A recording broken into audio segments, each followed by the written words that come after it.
Haïkara, chères auditrices et auditeurs, abordons la paracha cette semaine. Comment elle s'appelle? Pinchas. Oui, ben nous, les Constantinois, on ne disait pas peu, Pinchas, on disait Benhas. Comme les Arabes. D'ailleurs, comme les Arabes. La fête de Purim, on disait Borim. La fête de Pessah, on disait Bessah, etc., etc.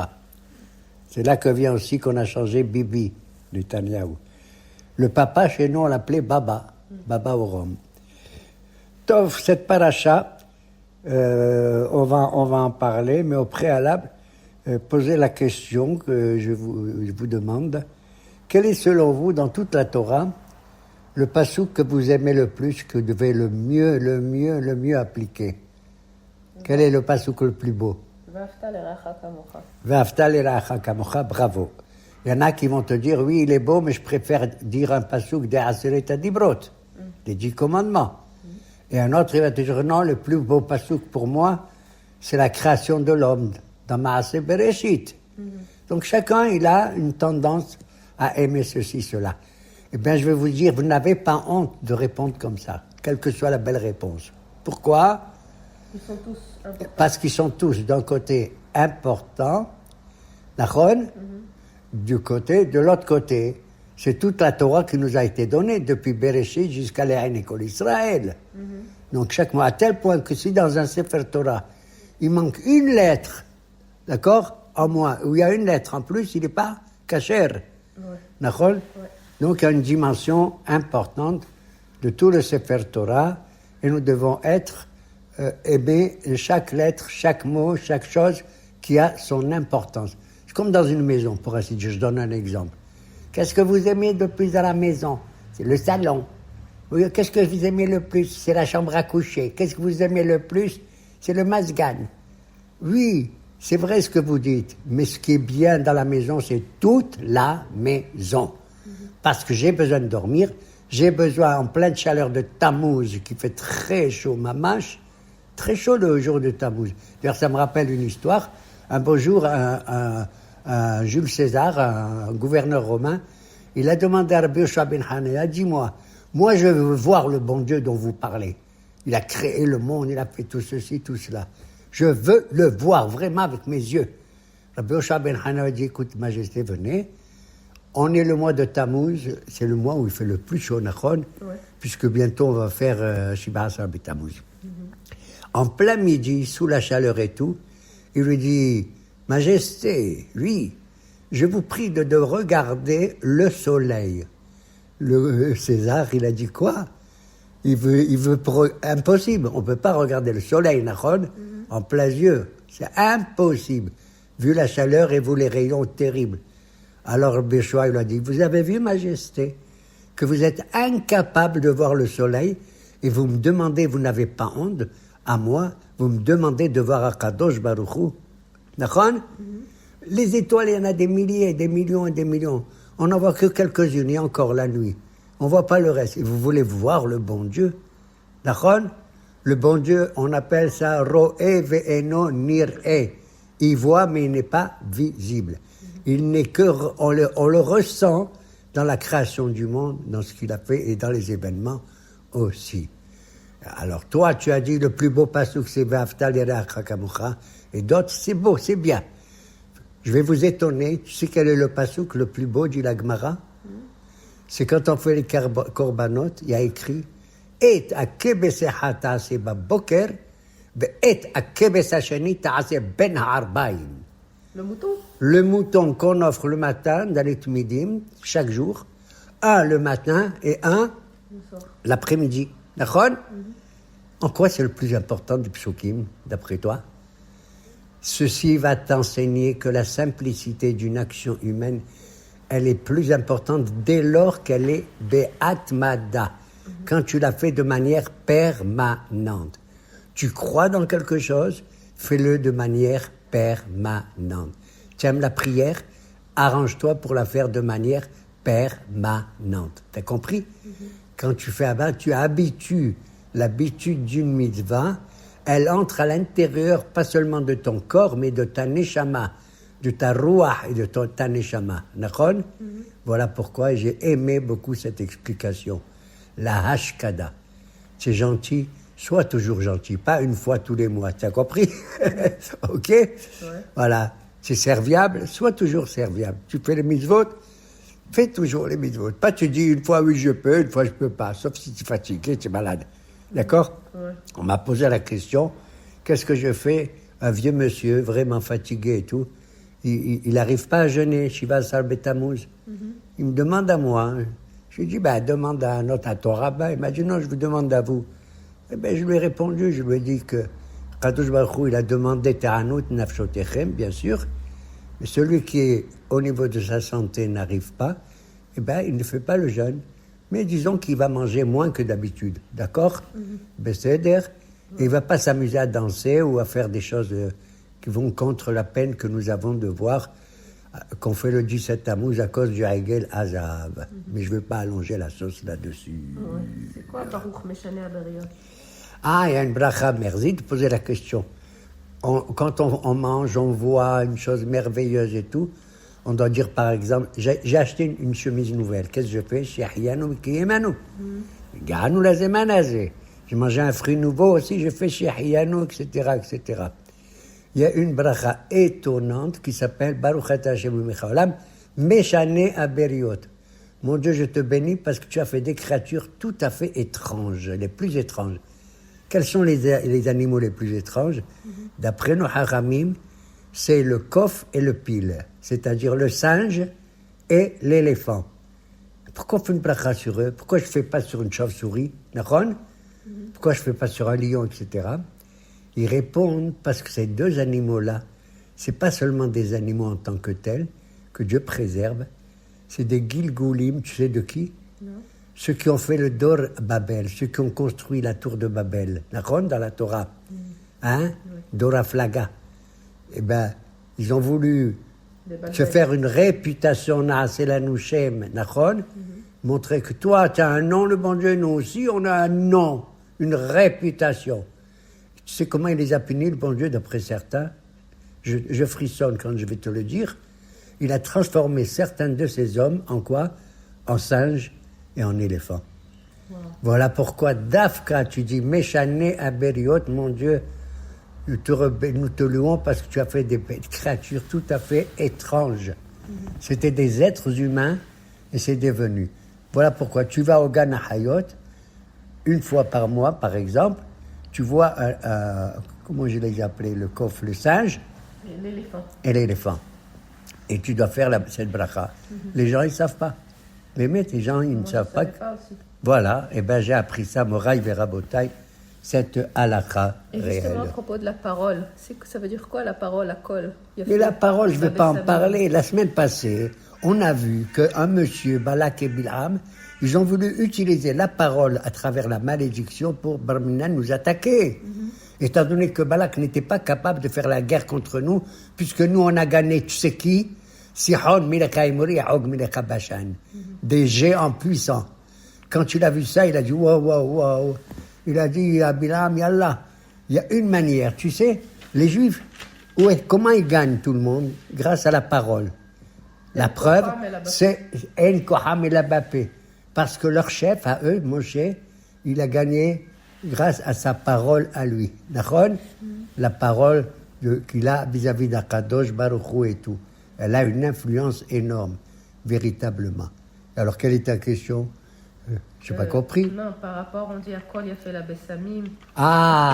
Je donne une preuve. Et ça, c'est pas moi, c'est les scientifiques qui te le disent aussi. Ils disent que la parole, même la voix ou le chant, il peut avoir une influence sur qui? Pas seulement sur les hommes, devine sur qui? Sur les fleurs et les parfums. Si tu chantes quand tu fais un parfum ou quand tu vois des fleurs, la fleur, elle devient encore plus belle et le parfum beaucoup plus parfumé. Tu entends? Merveilleux.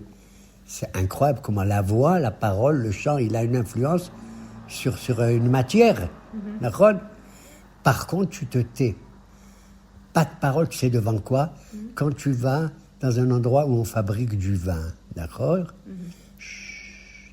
Le vin, il n'aime pas qu'on lui chante ni qu'on lui parle. Il devient bon, le champagne, que dans le silence. Donc, dans la voix, la musique et tout, le parfum, il se développe, alors que le silence, etc., lui, il est bon pour le vin.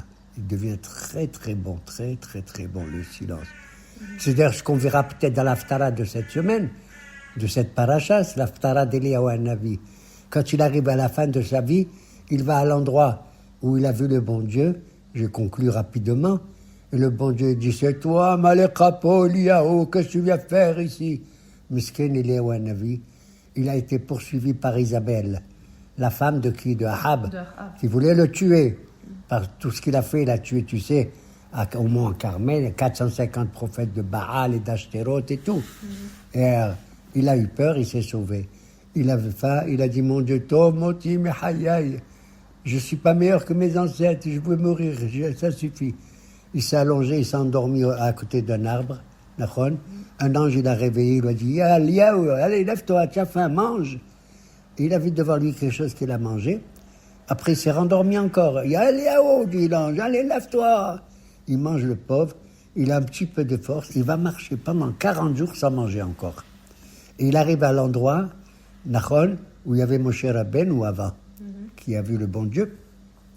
Et là, le bon Dieu lui dit, qu'est-ce que tu fais là, Eliyahu, Malechapo?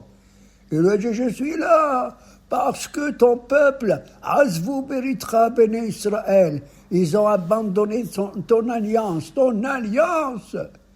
Et ils ont détruit tes autels. Le bon Dieu lui dit, qu'est-ce que tu racontes? Qu'est-ce que tu fais là, Eliyahu? Les enfants d'Israël, ils ont abandonné ton alliance, ta brite.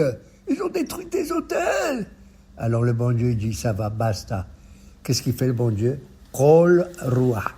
Il envoie une tempête, mais le bon Dieu n'est pas dans la tempête. Il envoie un tremblement de terre. Le bon Dieu n'est pas dans le tremblement de terre, dans le rage. Et ensuite un incendie, un feu brûlant. Le bon Dieu n'est pas dans le feu. Il est dans quoi? Kol de Mama Daka. Il est dans la voix qui est la plus calme, la plus silencieuse, celle qui rentre vraiment dans notre cœur. Toi, Eliyahu, tu as voulu faire la volonté de Dieu selon ton caractère, mais avec beaucoup d'animosité. D'accord? Eh bien, tu vas quitter ce monde.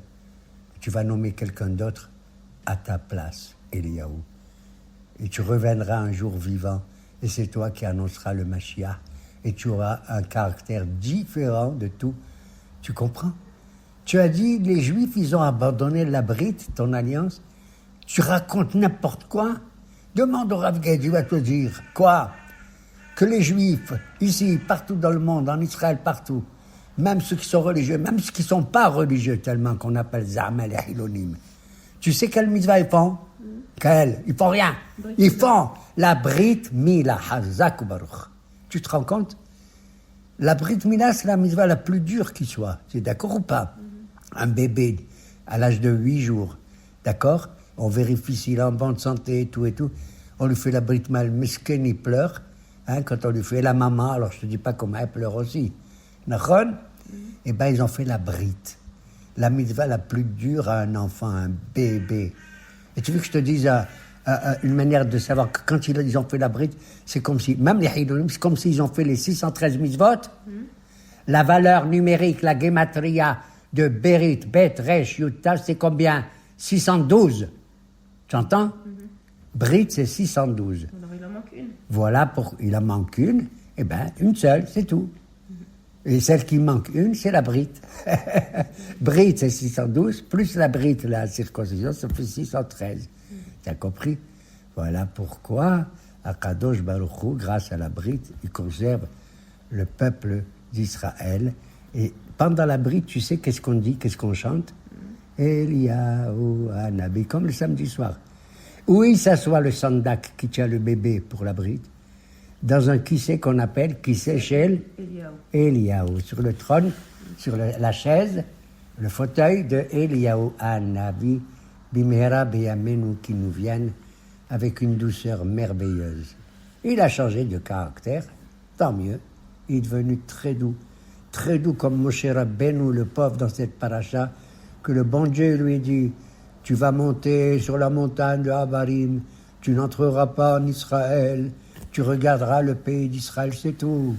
Et Moshe, il regarde le pauvre d'en haut, nord, sud, est, ouest, ça suffit. Et le bon Dieu lui dit, le fait que tu vois l'Israël, ça te suffit. Et c'est grâce aux yeux de Moshe qu'il y a eu la Kedusha. Tu as compris? Dans Eretz Israël. À tel point que quand un rabbin il parle, quel que soit son style et tout, moi je les adore. Il y en a un dernièrement, il est mort, j'ose pas le dire. Il me fait de la peine, il s'appelle Ron Chaya. Eh bien, quand il parle, Moshe, un rabbin, il parle bien, avec son style, peu importe. Tu sais qu'est-ce qu'on lui dit? Moshe, Shapir Amarta, Moïse, tu as bien parlé, comme si Moshe était vivant. Tu appelles un rabbin du nom de Moshe Rabbeinu alav shalom. Et on peut, avec ces maasim, on peut changer le sort de la personne par rapport à l'histoire de la fille de Rabbi Akiva. Ah oui, bien sûr, tu peux changer le sort. Une mitzvah suffit pour changer le sort. Il y avait des sorciers, des magiciens. Le jour où la fille de Rabbi Akiva, elle devait se marier, d'accord? Elle devait se marier, et ils ont dit, le jour où elle se mariera, elle va mourir. Elle ne savait pas du tout. Mais son père, il a appris ça. Il tremblait, Rabbi Akiva, comment ma fille va mourir. C'était le jour de son mariage. Tout le monde mangeait, tout le monde chantait et tout. Elle était là comme ça. Et brusquement, qu'est-ce qui se passe? Elle enlève sa comment on appelle? La barrette. Elle enlève la barrette qu'elle a sur les cheveux parce qu'elle veut ranger quelque chose. Et à l'époque, il rangeait les choses dans un trou d'un mur et tout. Elle a mis sa barrette qui est comme une grande épingle, pour rentrer le foulard qu'elle avait. Et quand elle a rentré, devine ce qu'elle a fait. Elle ne le sait même pas. Elle a tué, il y avait dedans un serpent. Et bien, c'était ce que les sorciers ils ont dit. Le serpent devait mordre la fille de Rabbi Akiva. Elle devait mourir barminan. Tu entends? Il devait la mordre. Les serpents, il a du poison dans la bouche. Elle ne s'est pas rendue compte, elle a tué ceux qui devaient la tuer. Et voilà. Le lendemain, Rabbi Akiva dit, je ne comprends pas, ma fille. Tu es en bonne santé, tout se passe bien. Elle m'a dit, oui, qu'est-ce qu'il y a, papa? Il m'a dit, parce que les salauds, là, ces magiciens, ces sorciers, ils ont dit que tu devais mourir, barminan, le jour de ton mariage. Dis-moi, une mitzvah, tu as fait ou quoi? Elle dit, papa, j'ai pas fait une mitzvah. Tu as fait quelque chose? Elle m'a dit, ah oui. Pendant que tout le monde est mangé à table, moi, j'ai entendu que la porte est toquée. Il y avait un pauvre crevé de faim. Vous pouvez me donner à manger, s'il vous plaît? J'ai faim, ça fait 3 jours que je n'ai pas mangé. Qu'est-ce qu'elle a fait? Elle a pris son assiette à elle, son repas, tu entends? Personne n'a mis. Elle a pris son assiette et l'a donnée aux pauvres. Alors papa Rabbi Akiva a dit, ma fille, que tu es adorable. C'est grâce à cette mitzvah que le bon Dieu, il a sauvé ta vie. Tu as vu comment? Une petite mitzvah de rien du tout. Mais c'est ouais. Mais d'un autre côté, il y a aussi des Maasim Raïm, par exemple, Yerovan ben Nevat, il voulait rentrer dans le Mikdash. Mais bon, tu me poses des questions encore de plus en plus dures, il faut que je réponde. On raconte un jour, le roi d'Israël, il s'appelait Yerovan ben Nevat, il a vu que les Kohanim, puisque la paracha parle de Pinchas, un Kohen, la valeur des Kohanim, Nachon, il a dit, ben moi aussi j'entre dans le Beth Amikdash et je fais un korban et je fais de l'encens sur l'autel. Lui, Yerovam, il n'est pas Kohen, il est d'une autre tribu, Nachon. Il est même, je crois, de la tribu d'Éphraïm. Il rentre dans le Beth Amikdash et il arrive un prophète qui s'appelle Ido, lui dit, monsieur le président, monsieur le roi Jéroboam, vous n'avez pas le droit d'entrer à la place des Kohanim pour faire ce que vous faites. Vous n'avez pas le droit. Et alors Yerovam dit, je fais ce que je veux. Et le bon Dieu n'a pas attaqué Yerovam. Mais Yerovam, qu'est-ce qu'il fait? Il lève la main comme pour frapper qui? Ido. Et là, à ce moment-là, le bon Dieu, il lui retient la main et il a durci. Il était resté comme paralysé, pour ainsi dire.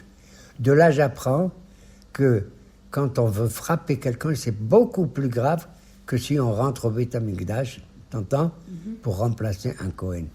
C'est-à-dire, une mitzvah ben Adam la Havero est plus importante qu'une mitzvah ben Adam la Makom. Les relations entre nous sont plus importantes que la religiosité vis-à-vis du ciel et du bon Dieu. Okay, voilà. Bon, alors, Pinchas, on dit où Eliaou? Pinchas ben Abraham ben Elazar ben Aaron Cohen et Shivet Hamati. Il va faire un acte qu'on se demande s'il a le droit de le faire. Il va tuer des gens et il va tuer surtout le chef d'une tribu juive, de la tribu de Shimon, qui s'appelle Zimri ben Zalou, Nachon, qui voulait s'accoupler avec la princesse, pas une fille d'âme, la princesse, la fille de qui? La fille de Cosbi Batsou, la fille d'un roi de Midian, Nachon. Et il les amène. Et Zimri ben Zalou, il dit à Moshe Rabbeinu, dis-moi, vous m'interdisez de me marier et de vivre avec cette fille qui est Goya? Oui, dit Moshe. Il lui dit, et toi, monsieur Moshe, hein? Moi, je suis avec une Midianite. Dis-moi, toi, avec qui tu t'es marié? Dis-moi. Elle s'appelle Tzipora, ta femme? Oui. Et elle était d'où elle vient? Elle était Midianite ou pas? Comme Cosbi Batsour? Oui. C'était la fille de Yitro, Nachon. Mais ça, c'était avant le don de la Torah. Les gens, ils avaient le droit de se marier avec qui ils voulaient. C'est à partir du moment où on reçoit la Torah qu'on a les halachot. Moshe, il s'est mis à pleurer parce qu'il ne savait pas quoi répondre. Il ne savait pas. Et il y avait Pinhas qui était là, et Pinhas lui dit, je vais les attaquer. Je n'aime pas voir comment un homme, un prince comme Zimri ben Salou, il te parle et tout. Alors Moshe lui dit, Kariana de Igarta Levi Parwanka, puisque c'est toi qui lis la chose, c'est toi qui vas la réaliser, tu es le missionnaire, le shaliach, d'accord? La halakha te dit quoi? La halakha dit Pinhas, Kanaim Boel Aramit, Kanaim Pogimbo. Si tu vois quelqu'un commet un acte aussi affreux, eh bien, les gens les plus zélés, d'accord, ils peuvent l'attaquer et le tuer. De là, j'apprends que si Zimri avait tué Pinhas, on ne l'aurait pas poursuivi.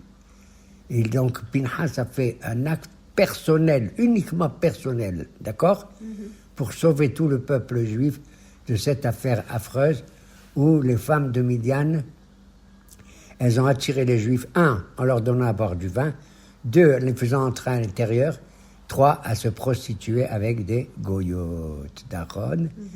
Voilà pourquoi, en dépit de tout, on dit que les gens zélés, quand ils voient ça, ils doivent faire, mais la vérité, je te dis, tu veux que je te dise, ma fille? Chanaim pogimbo, be'en halakha. On ne doit pas dire cette halakha. Il faut retenir sa violence. Il n'y a que Pinhas qui est capable de faire ça. Et c'est pour ça qu'on raconte dans cette paracha ce qu'il a fait. Oui, mais Veishivet on n'est pas. Sinon, Kadosh Baruch Hu, il aurait mis sa colère. Mais c'est à l'époque de Pinhas. Grâce à lui, dit à Kadosh Baruch Hu, Hineni noten lo et beriti shalom. C'est à partir de maintenant que Pinhas, il va devenir un Cohen, il va avoir ce titre-là célèbre. T'as compris? Mais il était déjà Cohen? Non, il était le fils de Lazare qui était Cohen. Mais ceux qui étaient Cohen à l'origine, c'est uniquement ceux qui ont reçu la Shemen HaMishcha, l'onction sur la tête. T'as compris? Mais à ce moment-là, Pinhas était né et il n'a pas reçu l'onction, donc c'est grâce à son action qu'il a eu l'onction, sans faire un jeu de mots, d'accord? Pinhas ben Elazar ben Aaron, et Shivet Hamati Me'al Bene Israël. Parce que maintenant ils vont l'ifkod et Bnei Israël, ils vont les recompter. Dans cette paracha, il va y avoir également, tu as raison, le recensement du peuple. Tu recomptes les Juifs, tu dis, c'est presque le même nombre qu'il y a 40 ans. Tu te rends compte? Ils étaient 600 000 hommes, on aurait dû être 1 200 000, j'en sais rien. Non, le même. Pourquoi? Malheureusement, parce que pendant les 40 ans, on a eu beaucoup de morts. D'accord? Mamache, beaucoup de morts. Alors, quand on fait le recensement et tout, on fait le recensement des familles aussi, du nombre. Tu sais combien il y avait de familles? Il y avait exactement 65 familles d'hommes. Grande famille. Et c'est pas normal. Pourquoi je dis c'est pas normal?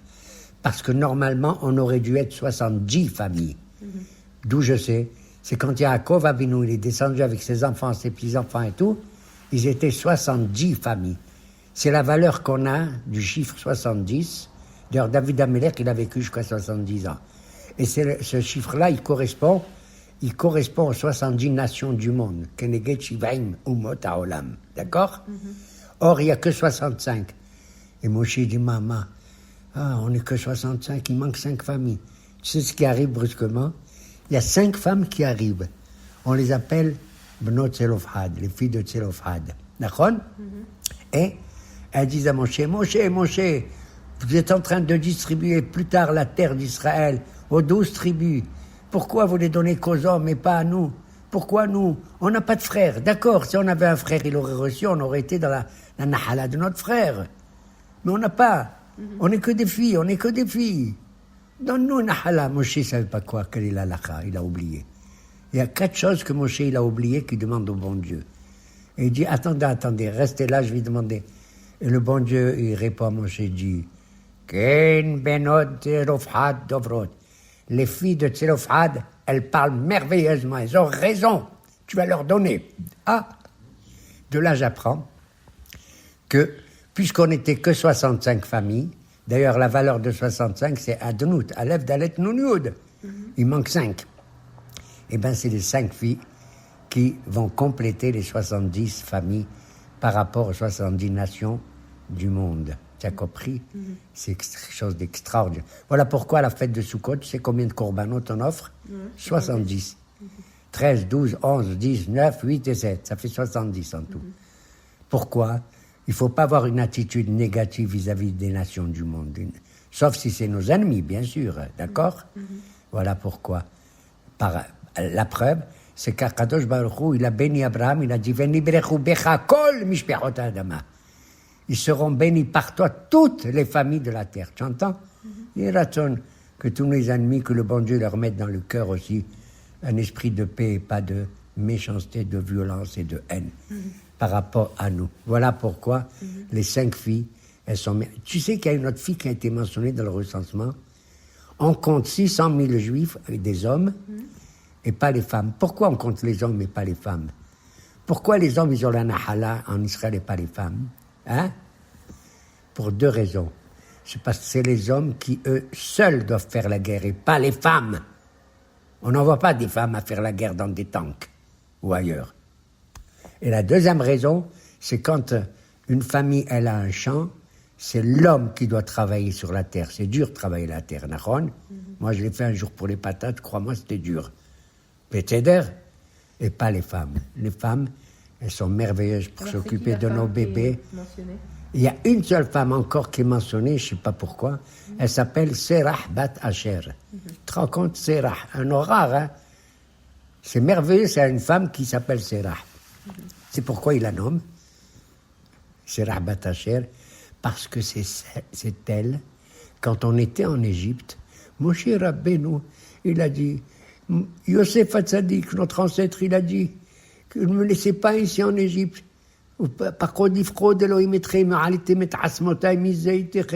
Dieu se souviendra de vous. Prenez mes ossements et vous les enterrez en Israël. Tu sais où ils les ont enterrés? À Shrem. C'est là-bas que se trouve la tombe de Yosef. C'est là-bas. Et parce que c'est à Shrem qu'il a été vendu par ses frères aussi. Ça a commencé là-bas. Shrem et Dotan. Ok? Et alors, ils ne savaient pas où se trouvait la tombe de Yosef, le cercueil. Parce qu'à l'époque, ils jetaient les cercueils n'importe où. Tu sais où l'avaient jeté? Dans un fleuve, dans le Nil. Et cette femme, elle arrive, Serah, regarde, merveilleuse, d'où elle c'est? C'est une prophétesse, on dit rien. Elle dit, Moshe, viens, je te montre où c'est. Le cercueil de Yosef se trouve en bas du Nil, dans l'eau. Moshe dit, oui. Qu'est-ce qu'il fait? Il dit, allez, Yosef, lève-toi, Yosef, mon frère, lève-toi. Je prononce le nom. Et le cercueil de Yosef, il flotte, il monte. Et c'est ainsi qu'ils l'ont pris et qu'ils l'ont enterré en Eretz Israël. Voilà pourquoi on la mentionne à 2 ou 3 reprises dans toute la Torah, cette femme qui s'appelle Serah Bat Asher. Et à propos des notes Slofra de Rabbi Akiva, il parlait de leur père. Ah oui, pour conclure, oui. Ces 5 filles-là, comment elles s'appelaient d'ailleurs? Mahla, Noah, Hogla, Milka, Betchursa. Rachetebot, Menahem, Mem, Nun, Het, Mem. Pour se rappeler, hein? Mahla, Noah, Hogla, Milka, Betchursa. Et quand on a étudié qu'un jour, un homme, il était mécoché Shaïtsim, il a profané le Shabbat. Il a coupé du bois, il a fait des pailles, il a fait tout ça. Et le pauvre, à l'époque, il méritait la mort, il est méhalel le Shabbat, d'accord? Mais la Torah ne nous a pas dit qui c'est, elle a dit un homme, un type. Qu'est-ce qui vient maintenant, Rabbi Akiva encore, miskin? il raconte à tout le monde dans sa yeshiva, vous savez qui c'est le Mekoshesh Etzim? Qui c'est? Eh bien, c'est Tselofhad, celui dont on parle dans la parashat Pinhas, que ses filles, hein, les 5 filles. Alors les rabbins ont dit, Moshe, comment il s'appelle? Rabbi Akiba. C'est pas beau ce que tu as dit. Pourquoi c'est pas beau? Il a dit, la Torah, elle nous a pas raconté qui c'est ce Mekoshesh Etzim. Et toi, tu donnes son nom, c'est affreux. Pourquoi tu révèles ce que la Torah elle cache? De 2 choses l'une. Ou c'est vrai que c'est Tselofhad, et c'est honteux parce que tu révèles quelque chose, hein? Tu fais honte à sa famille, à lui-même. Et peut-être que c'est pas lui, hein, comme tu racontes, et tu fais du mensonge. Le pauvre Rabbi Akiba, il a compris ce qu'on lui a dit. Tu vois, même un grand rabbin comme lui, hein, il peut commettre une erreur assez grave. Et dans la fin de la paracha, on parle aussi de Moshe Rabbeinu qui n'est pas rentré en Israël. Il n'est pas rentré, bien sûr, il n'est pas rentré, j'ai dit. Il est monté sur une montagne, il a vu tout le pays, et le bon Dieu, il lui a dit, Yallah, tu vas quitter ce monde. Moshe, qu'est-ce qu'il dit? Bon, mais il faut que quelqu'un me remplace. Normalement, il aurait dû nommer qui? Ses enfants. Il a le droit. Qui c'est? Gershom et Eliezer. Eux, on ne sait même pas ce qu'ils sont devenus. La Torah n'en parle pas. Le bon Dieu lui dit, tu cherches quelqu'un qui a de l'esprit pour tout le peuple. Je vais te dire qui c'est. Il s'appelle Yehoshua. Pourquoi il s'appelle Yehoshua? Pourquoi c'est lui? Parce qu'il était le Mesharet Moshe. C'est le seul qui a servi Moshe Rabbeinu pendant des années. Il a rangé les tables, les chaises et tout. Tu te rends compte, il faisait des choses comme un shemesh, hein? Comme un... Eh bien, c'est lui que tu as. Ish Asher Ruach Bo. Et on va nommer Yoshua. Et le bon Dieu dit à Moshe, tu vas mettre ta main sur lui, ta main, pour le bénir et le choisir, d'accord? Qu'est-ce qu'il fait Moshe? Au lieu de mettre sa main, une main sur la tête, qu'est-ce qu'il met? C'est 2 mains. Mais Samta Yadra, il a écrit Yadecha, tes mains, d'accord? Il a mis ses mains, il a béni Yoshua, qui va être l'homme merveilleux, qui va nous faire entrer en Eretz Israël, en faire la conquête, jusqu'à notre jour, à nous, Baruch Hashem. Leolam, Amen, ve Amen.